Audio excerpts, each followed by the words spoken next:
Welcome back to physics with Feroz Shah. Dear students, आज की इस वीडियो में मैं आपके साथ सेकेंड ईयर फिजिक्स के चैप्टर नंबर 12 इलेक्ट्रिसिटी के न्यूमेरिकल्स का सॉल्यूशन शेयर कर रहा हूं। जो बुक मैं यूज करूंगा वो होगा केपी टेक्स्ट बुक। सो लेट मी स्टार्ट। न्यूमेरिकल नंबर 1, जो पहला न्यूमेरिकल है इलेक्ट्रिसिटी के chapter number 12 of second year physics. उसका आइडिया ये है डियर स्टूडेंट्स कि फर्ज करो एक रेजिस्टर है, ये एक रेजिस्टर है और इस रेजिस्टर के साथ इन्होंने एक वोल्टेज लगाया है, एक बैटरी लगाई है। अगर इस वोल्टेज की वैल्यू हो 12 वोल्ट, ठीक है, और इस रेजिस्टर के साथ ये वोल्टेज जो लगा है 12 वोल्ट का, ये इस रेजिस्टर से जो करंट पास करता है वो करंट है 3.2 एम्पियर। करंट की वैल्यू है 3.2 एम्पियर। आपने बताना है, पहले ऑप्शन में आपने बताना है कि ये जो रेजिस्टेंस है इस रेजिस्टेंस की वैल्यू क्या है, और सेकंड ये आपसे पूछ रहे हैं कि फर्ज करो इस सर्किट से टोटल टाइम 5 मिनट्स तक करंट फ्लो करता है, 5 मिनट तक ये करंट फ्लो करता है, तो बताओ कि इस रेजिस्टर से गुजरने वाले चार्ज की वैल्यू क्या है। करंट भी गिवन है, वोल्टेज भी गिवन है, टाइम भी गिवन है, हमें चार्ज और रेजिस्टेंस की वैल्यू मालूम करनी है। तो माय डियर स्टूडेंट्स, सॉल्यूशन बहुत ही इजी, बहुत ही सिंपल। सबसे पहले is according to Ohm's law V is equal to I R, आप सब जानते हो। I को इधर शिफ्ट करें तो V by I is equal to R, ये इसके बराबर है या इसके बराबर है, एक ही तो बात है। तो R is equal to V by I, value put करें, वोल्टेज हमें मिला है 12 और करंट हमें मिला है 3.2, और इससे आंसर आता है 4 ohms। बुक का जो आंसर है वो बिल्कुल ठीक है। अच्छा, नेक्स्ट जो हमें है चार्ज मालूम करना, वो हम जानते हैं कि charge is equal to current multiply by time. My dear students, charge मालूम करने के लिए आप Q की जगह Q, करंट की जगह 3.2 मल्टीप्लाई बाय टाइम की जगह 5 मिनट्स, बट आप जानते हैं स्टैंडर्ड यूनिट मिनट नहीं है, टाइम का सेकंड है, तो आप मिनट को सेकंड में बदलें। Charge is equal to 3.2 multiply by 5, और मिनट की जगह हम 60 सेकंड लिख सकते हैं। आप इन सब को मल्टीप्लाई करें डियर स्टूडेंट्स और आप चेक करें, आपको इंशाल्लाह चार्ज की वैल्यू मिलेगी 963 कूलम, और ये भी बुक में बिल्कुल ठीक आंसर है, बुक का ये आंसर भी बिल्कुल ठीक है। न्यूमेरिकल नंबर 2 की तरफ जाएंगे।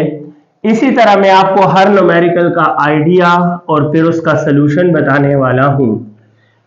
नेक्स्ट जो न्यूमेरिकल है न्यूमेरिकल नंबर 2। न्यूमेरिकल नंबर 2 का माय डियर स्टूडेंट आइडिया ये है कि फर्ज करो एक ही वोल्टेज के साथ इन्होंने एक सर्किट सा बनाया है। We have a circuit. Numerical number 2 में हमारे पास एक सर्किट है। आइडिया मैं इधर शेयर कर रहा हूं, इधर शेयर कर लेता हूं। Idea of the question is that we have a circuit. इस सर्किट में एक वोल्टेज है और इस वोल्टेज की जो वैल्यू है वो है 120 वोल्ट। फिर कहा गया है कि इस वोल्टेज से इन्होंने दो बल्ब कनेक्ट किए हैं। फर्ज करो ये बल्ब नंबर 1 है, ये बल्ब नंबर 1 है, और इसी वोल्टेज के साथ इन्होंने बल्ब नंबर 2 कनेक्ट किया है डियर स्टूडेंट्स। ये है bulb number 2। We have a circuit in this question. इस सर्किट में हमारे पास, इस क्वेश्चन में हमारे पास एक सर्किट है। उस सर्किट में एक ही वोल्टेज है 120 वोल्ट, जो कि इस बल्ब को भी ऑपरेट करता है, इस बल्ब नंबर 2 को भी ये सर्किट, ये वोल्टेज ऑपरेट करता है। अगर इस बल्ब का पावर P1 40 वाट है और इस बल्ब का पावर P2 60 वाट्स है, तो आपसे कह रहे हैं डियर स्टूडेंट्स कि बल्ब 1 का रेजिस्टेंस R1 क्या होगा और बल्ब 2 का रेजिस्टेंस R2 क्या होगा। हमें R1 और R2 प्रोवाइड करना है। ज्यादातर स्टूडेंट स्टेटमेंट पढ़ेंगे, वो कहेंगे सर आपने यहां दोनों बल्ब्स को वोल्टेज के साथ पैरेलल क्यों लिया, इन्होंने तो पैरेलल का जिक्र नहीं किया। तो my dear student, there is a clue in the statement. इन्होंने कहा है कि कि दोनों बल्ब सेम वोल्टेज से ऑपरेट हो रहे हैं, और आप जानते हैं कि वोल्टेज जो है वो पैरेलल में सेम होता है, सीरीज में तो डिफरेंट होता है। चूंकि वोल्टेज दोनों को सेम मिला है, इट मींस के दोनों बल्ब के दरमियान इस सर्किट में पैरेलल कॉम्बिनेशन हो सकता है, सीरीज नहीं। अब सीधी सी बात है, पावर 1 गिवन R1 मालूम करें, पावर 2 गिवन R2 मालूम करें, जबकि इस सर्किट में वोल्टेज 120 वोल्ट है।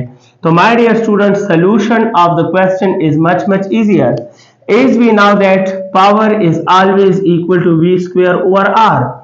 अब इस इक्वेशन को मैं इस तरह लिख सकता हूं, r इधर p इधर, तो r is equal to v square divided by p।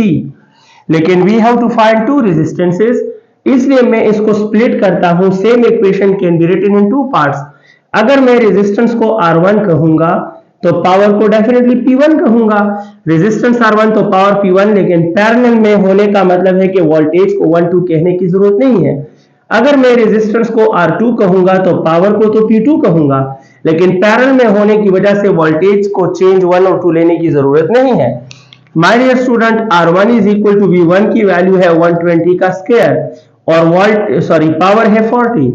इधर R2 की वैल्यू में आप ले लें 120 का स्क्वायर और P2 की जगह आप काउंट करें 60।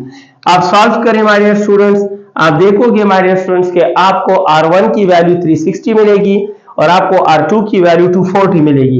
ये वैल्यू आएगी 360 ओहम्स और ये वैल्यू आपके लिए मिलेगी 240 ओहम्स। बेशक आप सर्च करें, कैलकुलेट करें, बुक में जो आंसर गिवन है बिल्कुल ठीक है, इस क्वेश्चन के आंसर भी बिल्कुल ठीक है। इन्होंने स्टेटमेंट में कहा है कि कंपेयर द रेजिस्टेंसेस, तो एक छोटा सा सेंटेंस लिख लें, that here in this case R1 360 है यानी ज्यादा है और R2 240 है कम है, तो R1 is greater than R2।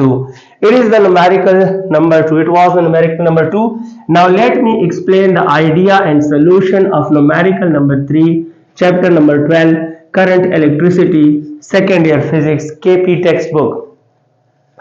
My dear students, जो तीसरा न्यूमेरिकल है, न्यूमेरिकल नंबर 3, इसका भी आइडिया आपके साथ शेयर करता हूं। Idea of the question numerical number 3 is that we have a substance. फर्ज कीजिएगा here we have a substance, अच्छा न्यूमेरिकल है। We have a substance, unknown substance, नहीं पता क्या है। इस अननोन सब्सटेंस का टेम्परेचर कोफिशिएंट ऑफ रेजिस्टेंस जो है अल्फा वो -0.0005 है। इसका temperature coefficient of resistance alpha -0.0005 है। अगर इसका रेजिस्टेंस 820, इस सब्सटेंस का रेजिस्टेंस 820 डिग्री सेंटीग्रेड, इसका रेजिस्टेंस हो हमारे स्टूडेंट्स, एक सब्सटेंस है इसका रेजिस्टेंस 0.125 ओहम हो, तो इसी सब्सटेंस का रेजिस्टेंस 885 डिग्री सेंटीग्रेड क्या होगा। अगर आपको टॉपिक याद है तो आपको सॉल्यूशन आसानी से समझ में आ जाएगा, और सॉल्यूशन इसका बहुत सिंपल है। हम जानते हैं कि रेजिस्टेंस, सुनिएगा, फाइनल रेजिस्टेंस, आपने टॉपिक का नाम है variation of resistance with temperature, जाकर सेकेंड चैप्टर को लें, करंट इलेक्ट्रिसिटी, ओहम लॉ को लें, ओहम लॉ के टेक्स्ट को आगे बढ़ाएं और एक टाइटल है variation of resistance with temperature, वहां से इसका सॉल्यूशन का इक्वेशन मौजूद है।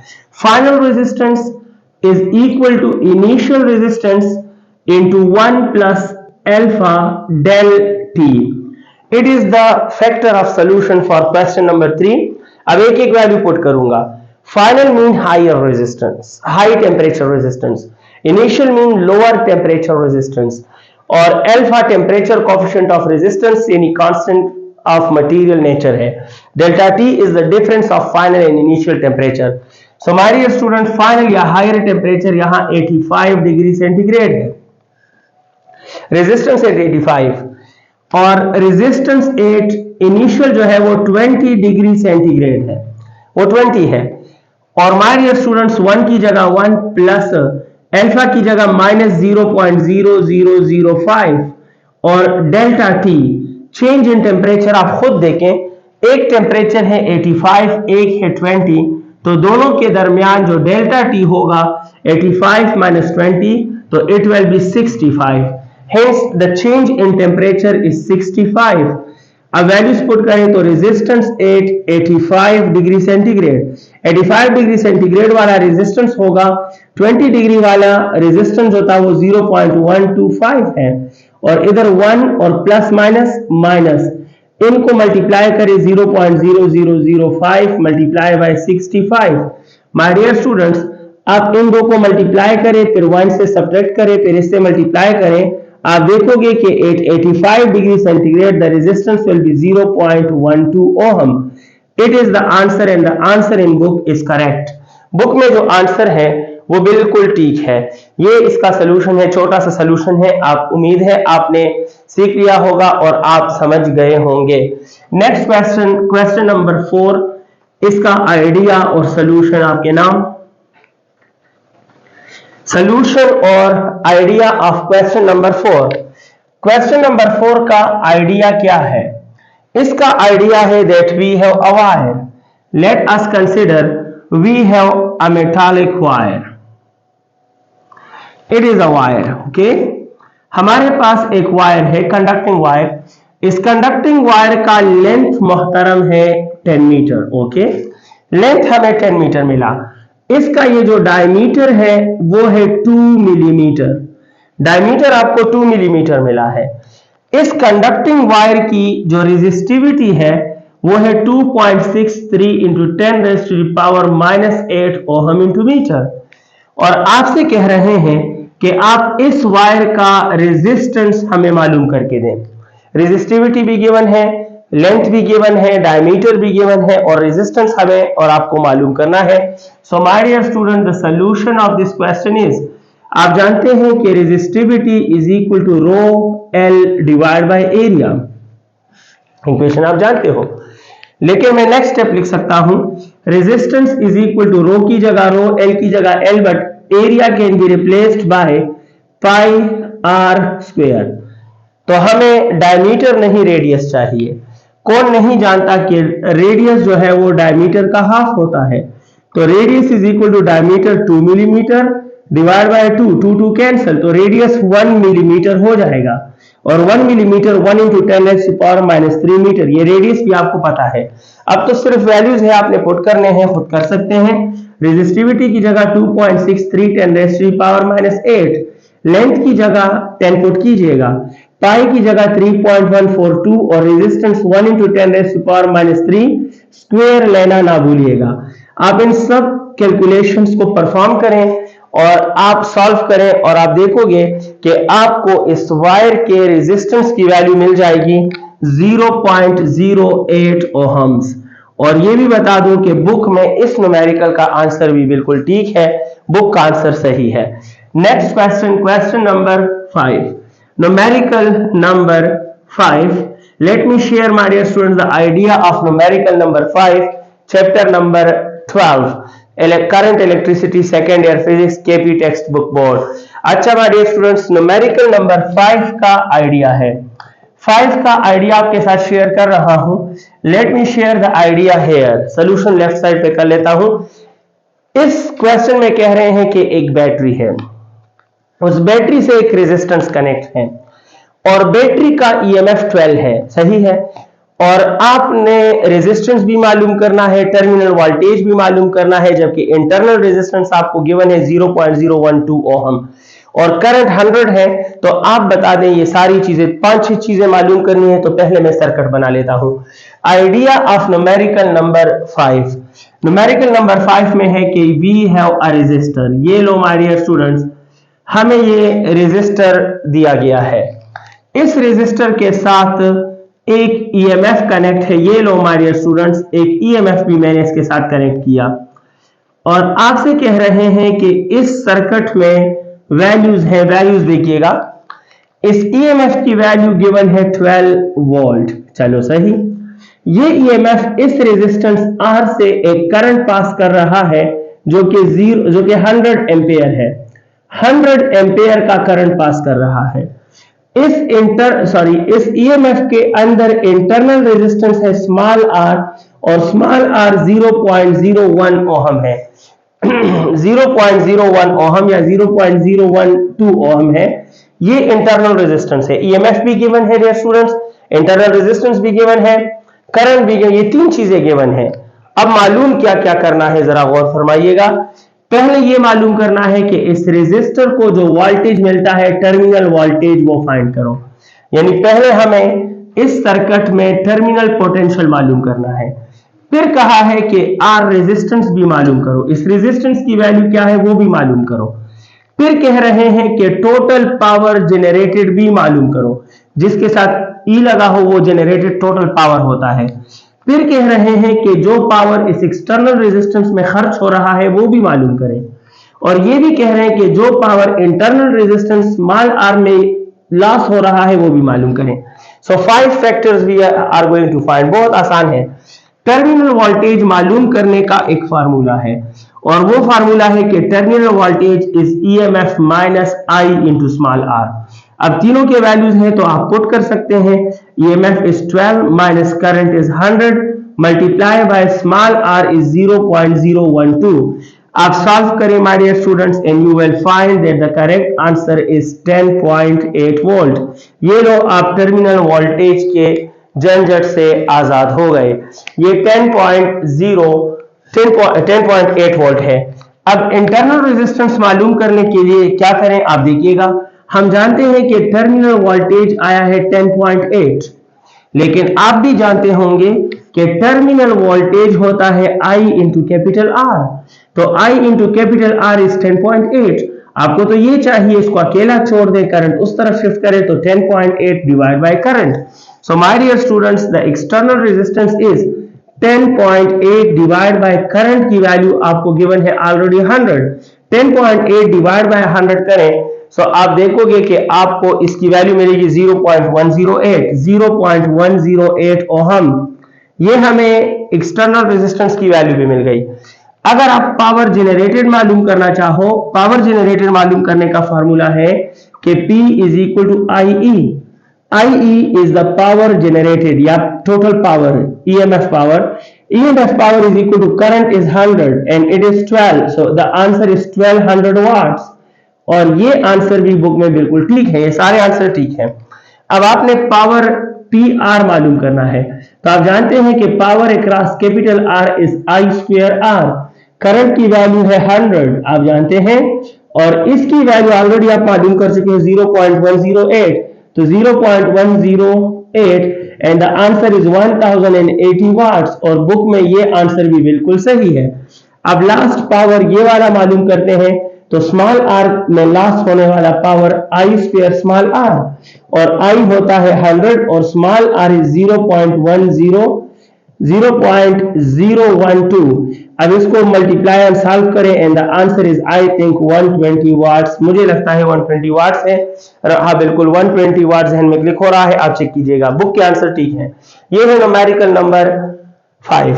अब जो हम सॉल्व करेंगे that will B numerical number 6, chapter current electricity, और इसका न्यूमेरिकल नंबर 6। न्यूमेरिकल नंबर 6 का आइडिया डियर स्टूडेंट्स आपको दे रहा हूं। छोटा सा न्यूमेरिकल है। न्यूमेरिकल नंबर 6 में कह रहे हैं that we have a resistor. It is the idea of numerical number 6. Let me explain the idea. Idea कहता है कि हमारे पास एक रेजिस्टर है और इस रेजिस्टर की पावर जो है, इस रेजिस्टर का पावर आपको गिवन है और इसका रेजिस्टेंस गिवन है 120 ohm and the power is 10 वाट। एक रेजिस्टर है जिसका पावर 10 वाट है और इसका रेजिस्टेंस 120 ओहम है। आपसे कह रहे हैं कि बताओ इस दौरान इससे जो करंट पास हो रहा है वो कितना है। तो the simple format of solution is, solution का सिंपल फॉर्मेट है कि P is equal to I²R। R इधर ट्रांसफर होगा तो P by R is equal to I²। अच्छा माय डियर स्टूडेंट, ये इसके बराबर, ये इसके बराबर, एक ही तो बात। तो I² is equal to P by R। Taking root on both hand sides, square root बढ़ जाएंगे और current is equal to under root, power की जगह 10 लिख सकते हो, रेजिस्टेंस की जगह आप लिख सकते हो 120। You have to solve it by yourself and I think the answer of 10 in this regard, current is 0.288 ampere It is the answer of current in this question. Now let me entertain question number 7. Let me explore question number 7. और question number 7 का idea है कि इसमें भी my dear student we have a resistor, एक ऐसा resistor है जिसकी वैल्यू 50 है। इसका पावर आपने मालूम करना है। अगर वोल्टेज 100 हो और 1 घंटे तक ये काम करता रहे तो बताओ कि एनर्जी कितनी है। Idea of question number 7, my dear student, question number 7 says that we have a resistor. Once again we have a resistance, ठीक है, हमारे पास एक रेजिस्टेंस है। आपसे कह रहे हैं कि अगर इस रेजिस्टेंस की वैल्यू 50 ओहम हो और आपसे कह रहे हैं कि इसको हमने 100 वोल्ट का वोल्टेज दिया हो और साथ में ये फरमा रहे हैं कि अगर ये 1 घंटे तक काम में लगा रहे, 1 घंटे तक हम इसको मुसलसल यूज कर रहे हो, सर्किट में लगा रहे हो, आउटपुट ले रहे हो, 1 आवर मीन 3600 सेकेंड। तो आपको यहां 2 चीजें मालूम करनी है, इस डेटा से 2 चीजें मालूम करनी है। पहली चीज ये है कि आप बताएं इसका पावर क्या होगा और दूसरी बात आप बताएं कि इस रेजिस्टर में यूज होने वाली एनर्जी कितनी है। उम्मीद है आप जानते हैं energy is denoted by capital U. So let me solve it here. Power मालूम करने का बहुत बेहतरीन फार्मूला है v स्क्वायर ओवर r, क्योंकि v भी गिवन है r भी, तो as we know that power is equal to v square divide by r। v की जगह आप लिख सकते हो 100 स्क्वायर और डिवाइड बाय r की जगह आप लिख सकते हो 50। सो माय डियर स्टूडेंट्स, इसमें आपने वैल्यू पुट करनी है, आप सॉल्व कर सकते हो। तो 100 मल्टीप्लाई बाय 100 डिवाइड बाय 50, ये और ये गया तो जनाब 2 and power is equal to 200 watts और 200 वाट्स पावर बुक का आंसर बिल्कुल ठीक है। एनर्जी मालूम करने का बहुत आसान तरीका है कि energy is always equal to power multiply by time. Power multiply by time हमेशा एनर्जी यूज्ड या एनर्जी डिसिपेटेड के बराबर होता है। तो energy is equal to power आपके पास आया 200 और टाइम है 3600। इसको आप सॉल्व कीजिए डियर स्टूडेंट्स, आप सॉल्व करें। बुक में जो आंसर है ठीक है, लेकिन वैसे ही अब उसको मॉडिफाई किया है, मतलब 10 के पावर में चेंज किया और मेगा जॉल में चेंज किया। आप चेंज करो या ना करो डजंट मैटर, लेकिन अगर आप मेगा जॉल में चेंज करोगे तो I think the answer is 0.7 something,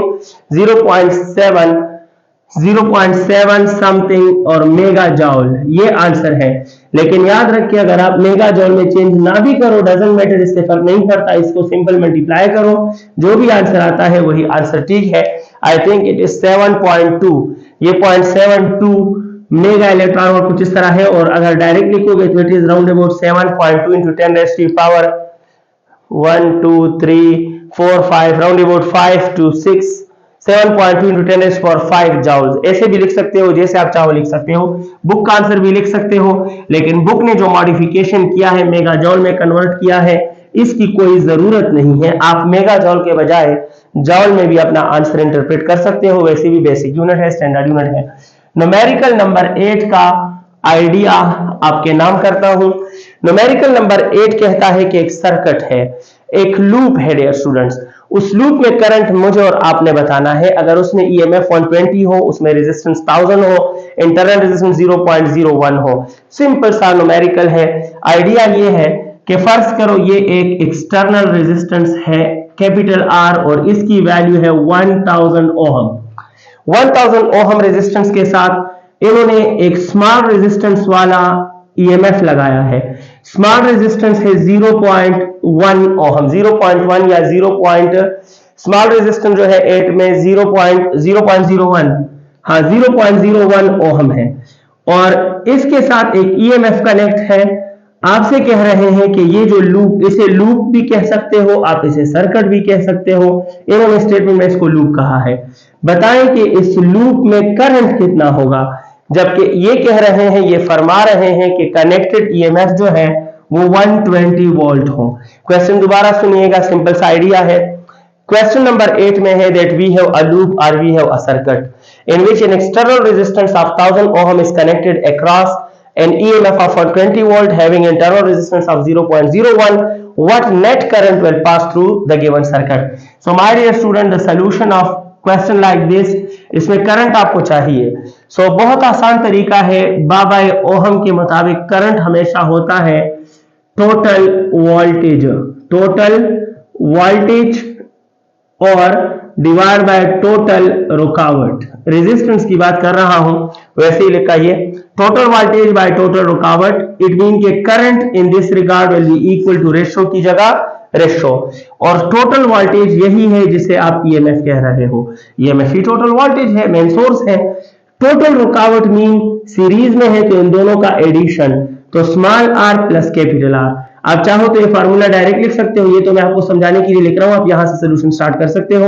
I is equal to EMF is 120, small r is 0.01 plus 1000। इसको सॉल्व कीजिएगा and my dear student the answer will be, इससे जो आंसर आता है वो 0.119 एम्पियर आता है।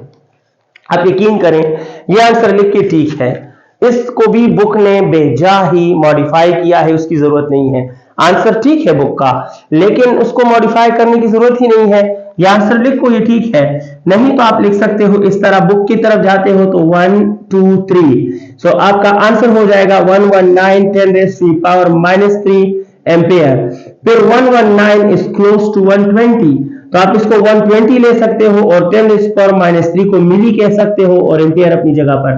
तो एक्चुअल आंसर इसका ये आता है, लेकिन बुक में अप्रॉक्सीमेट आंसर 120 मिली एम्पियर लिखा है। जिस तरह दूसरे क्वेश्चन के साथ किया इस तरह इसके साथ भी किया।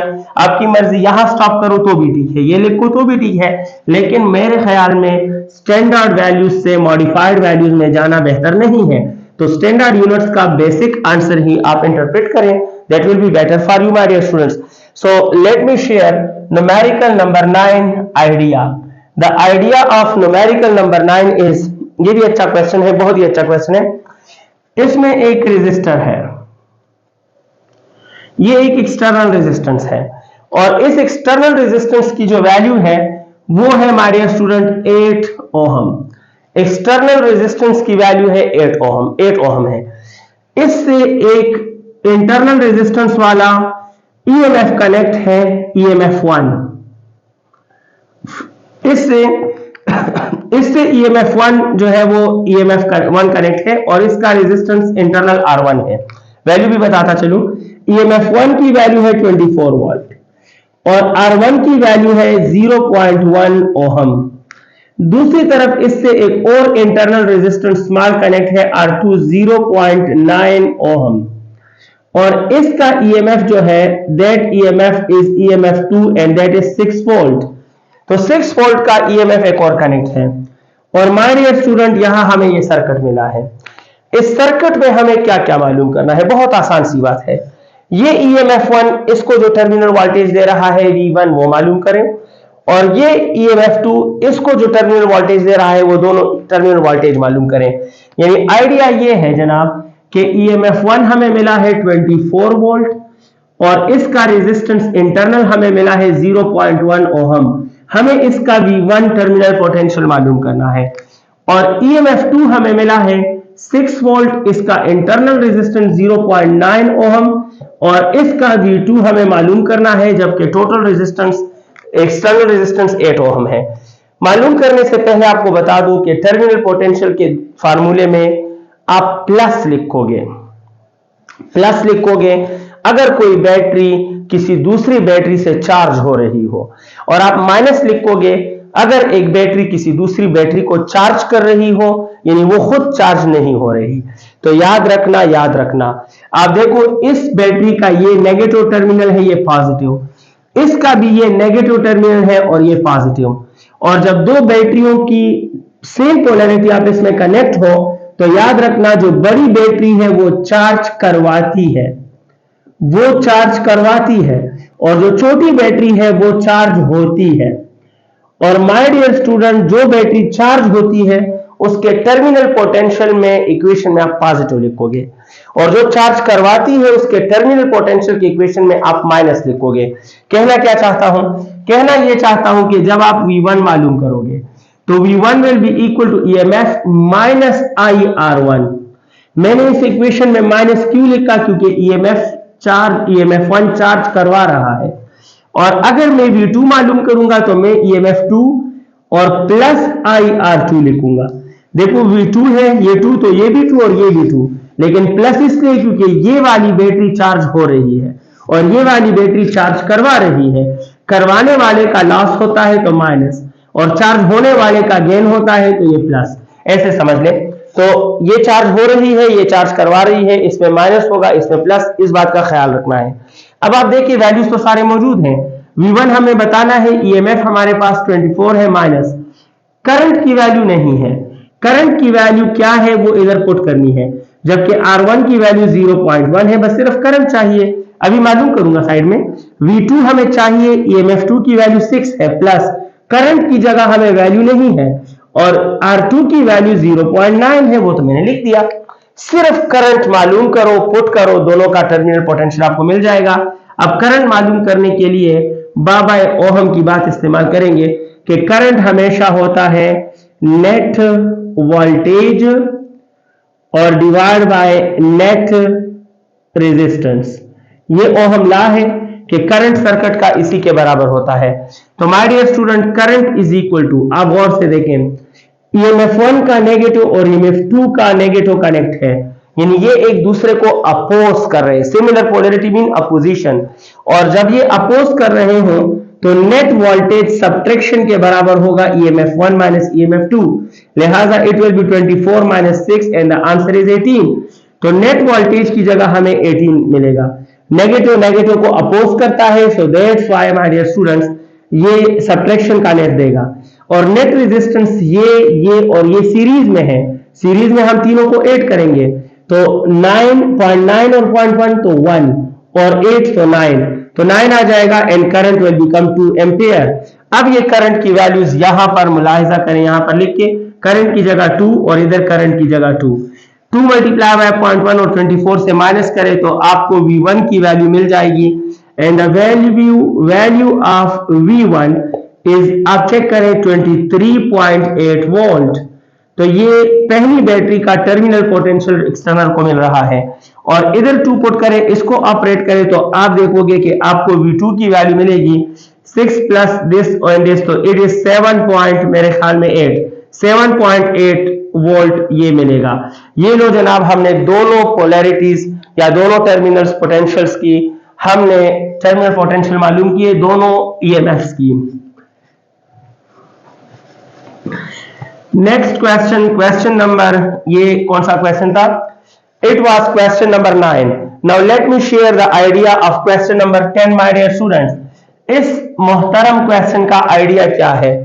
इस क्वेश्चन का आइडिया ये है that we have a source of EMF, we have a source of EMF, और इस EMF का कनेक्शन किया है, ये इसका इंटरनल रेजिस्टेंस है स्मॉल r, मैंने सर्किट डायरेक्ट ड्रा किया, ये इसका स्मॉल r है, small resistance, and it is connected across 2 resistances, एक resistance R1 and the other one resistance is R2। ये दोनों आपस में कनेक्ट है पैरेलल, और ये सर्किट हमारा बन गया है। वोल्टमीटर भी बनाया है, बनाओ ना बनाओ डजंट मैटर, फर्क नहीं पड़ता। ये EMF है, ये इंटरनल रेजिस्टेंस है R1 और R2। वैल्यूज देखिएगा, अगर R1 की वैल्यू 100 ओहम है, अगर R2 की वैल्यू 300 ओहम है, मैं उम्मीद करता हूं आपको नजर आएगा, ये मार्कर साथ देना छोड़ रहा है, और अगर इंटरनल रेजिस्टेंस की वैल्यू 5 है, इंटरनल रेजिस्टेंस की वैल्यू 5 है, और अगर EMF की वैल्यू 15 है, यहां जो EMF है इसकी वैल्यू 15 वोल्ट है, हमने सिर्फ एक छोटा सा चीज मालूम करना है, वो ये है कि इस पूरे सर्किट में जो करंट फ्लो कर रहा है वो करंट कितना होगा। EMF गिवन है, इंटरनल रेजिस्टेंस गिवन है, एक्सटर्नल दोनों रेजिस्टेंस पैरेलल में है और गिवन है, आपने करंट मालूम करना है। The simplest question. करंट मालूम करने का आइडिया क्या है वो आप ऑलरेडी जानते हो, अभी 2 बार यूज किया कि total current of circuit is always equal to total voltage, ऐसे लिखते हैं, total voltage divide by total resistance. बस टोटल रेजिस्टेंस ढूंढो और टोटल वोल्टेज ढूंढो, दोनों पुट कर आपको सर्किट का टोटल करंट मिल जाएगा। तो टोटल करंट रेशियो की जगह तो रेशियो लिखूंगा, टोटल वोल्टेज इसके सिवा तो कोई और है ही नहीं, लिहाजा मैं टोटल वोल्टेज की जगह 15 लिखूंगा। सिर्फ टोटल रेजिस्टेंस चाहिए, वो पुट करे, आपको टोटल करंट मिल जाएगा, आपका क्वेश्चन सॉल्व। अब रेजिस्टेंस टोटल कैसे मालूम करूंगा? सबसे पहले इनका रेजिस्टेंस ढूंढूंगा, और ये दोनों मोहतरम रेजिस्टेंस आपस में किस तरह है? पैरेलल। तो पहले इन दो के पैरेलल से नेट मालूम करो। जो नेट रेजिस्टेंस आएगा वो इस इंटरनल के साथ सीरीज में है, तो इसका और फिर उसका कॉम्बिनेशन ले रहे हैं। तो देखिएगा मैं यहां पर टोटल रेजिस्टेंस मालूम कर रहा हूं, या नेट रेजिस्टेंस मैं आपके लिए मालूम कर रहा हूं। नेट रेजिस्टेंस मालूम करने के लिए as R1 and R2 are in parallel, R1 और R2 पैरेलल में है हमारे students. So therefore 1 over R dash यानी इन दोनों का net will be 1 over R1 plus 1 over R2, ऐसा ही होगा। 1 over R dash is equal to 1 over 100 plus 1 over 300। अच्छा 1 over R dash is equal to LCM आएगा 300, इधर आएगा 3, इधर आएगा 1, तो 1 over R dash is equal to 4 by 300। This implies that R dash is equal to, इसको उल्टा करें तो 300 divided by 4, और I think R dash इससे मिलता है 7 4 28, तो उस तरफ जाएगा तो 7 आ जाएगा और 5 75 ओम। R डैश 75 यानी इन दोनों से मुश्तरका तौर पर 75 आ रहा है, और ये 75 इस R के साथ सीरीज में है, तो देयरफॉर जो नेट रेजिस्टेंस होगा that will be equal to 75 plus small r। ये 75 और ये सीरीज में है तो ऐड करें, सो 75 प्लस 5 इट मीन के नेट रेजिस्टेंस है 80 है। अब तो बात समझ में आ गई होगी, और इधर 80 पुट करें, मुझे नहीं पता इससे क्या आता है, जहन से वैल्यू निकल गई है dear student, I don't know कि इसका आंसर क्या है, आप प्लीज देखिएगा, लेकिन मुझे इतना पता है कि बुक का आंसर बिल्कुल करेक्ट है, तो बुक का आंसर इंशाल्लाह इससे आएगा और आंसर आपका बिल्कुल ठीक होगा। अच्छा नेक्स्ट जो है last question, last numerical of chapter number 12 current electricity, KP text book physics, second year physics. आपके लिए numerical last, the last numerical 11। इसका आइडिया क्या है? बहुत ही सिंपल क्वेश्चन, सबसे ज्यादा सिंपल ये है, कहा कि ये व्हीटस्टोन ब्रिज है, और माय डियर स्टूडेंट्स ये व्हीटस्टोन ब्रिज के आर्म्स हैं।